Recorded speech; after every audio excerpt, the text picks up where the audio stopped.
बहुत समय पहले की बात है। एक घने जंगल में एक संत रहते थे। वे दिन रात ध्यान करते थे और आत्मज्ञान की खोज में लगे रहते थे। उसी जंगल में चमन नाम का एक लकड़हारा रोज लकड़ी काटने आता था और उन्हें बेचकर अपना जीवन चलाता था। एक दिन संत ने चमन को रोककर कहा, मैं तुम्हें रोज देखता हूं, तुम लकड़ियां काटते हो और चले जाते हो, लेकिन क्या तुमने कभी सोचा कि अगर तुम थोड़ा और आगे जाओ तो हो सकता है कि तुम्हें चंदन की लकड़ियां मिले?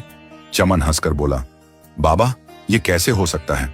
मेरे दादा और पिता भी यही काम करते थे, लेकिन उन्हें कभी चंदन नहीं मिला, फिर मुझे कैसे मिलेगा? संत ने कहा, शायद उन्होंने कभी आगे बढ़ने की कोशिश ही नहीं की। अगर तुम मेरी बात मानो तो जरूर आगे जाओ।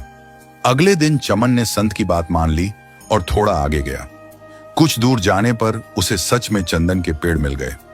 वह खुशी खुशी संत के पास लौटा और बोला, बाबा, आपकी बात सच निकली, मुझे चंदन की लकड़ियां मिल गईं और उनसे मुझे अच्छा पैसा मिला।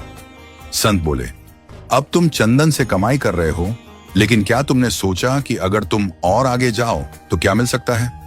चमन बोला, बाबा, मैंने तो कभी ऐसा सोचा ही नहीं। संत ने कहा, अगर तुम और आगे जाओ तो तुम्हें चांदी की खान मिल सकती है, तब तुम्हें लकड़ी काटने की जरूरत ही नहीं पड़ेगी। अब चमन को संत पर विश्वास हो गया। वह चंदन के पेड़ों से आगे गया और उसे सच में चांदी की खान मिल गई। अब वह चांदी लेकर कई महीनों तक आराम से रहता और फिर लौटता। कई साल बीत गए।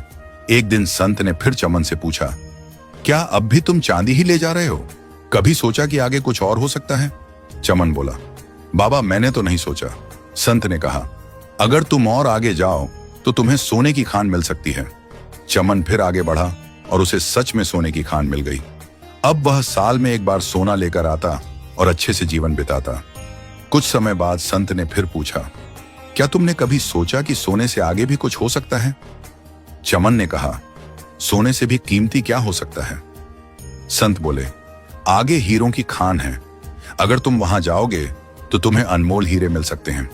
अब चमन आगे बढ़ गया और उसे हीरों की खान मिल गई। अब वह कई सालों में एक बार हीरे लेने जाता और आराम से जीवन बिताता। समय बीतता गया, चमन बूढ़ा हो गया। एक दिन जब वह हीरे लेकर लौट रहा था तो फिर उसे वही संत मिले। संत ने पूछा, क्या अब भी तुम हीरों पर ही रुके हुए हो? क्या तुमने कभी सोचा कि इससे आगे कुछ और हो सकता है? चमन ने कहा, बाबा, अब इससे आगे क्या हो सकता है? संत बोले, हीरों से आगे मैं हूं। चमन हैरान रह गया और बोला, आपने मुझे सोना, चांदी, हीरे सब का रास्ता बताया, लेकिन आपने खुद कुछ नहीं लिया, क्यों? अब चमन की आंखें खुल गईं। वह संत के चरणों में गिर पड़ा और बोला, बाबा, अब मुझे बताइए कि हीरों से भी ज्यादा कीमती क्या है? संत बोले, ध्यान और आत्मज्ञान सबसे बड़ा धन है। चमन ने पूछा, ध्यान कैसे किया जाए? संत बोले, ध्यान करना आसान है।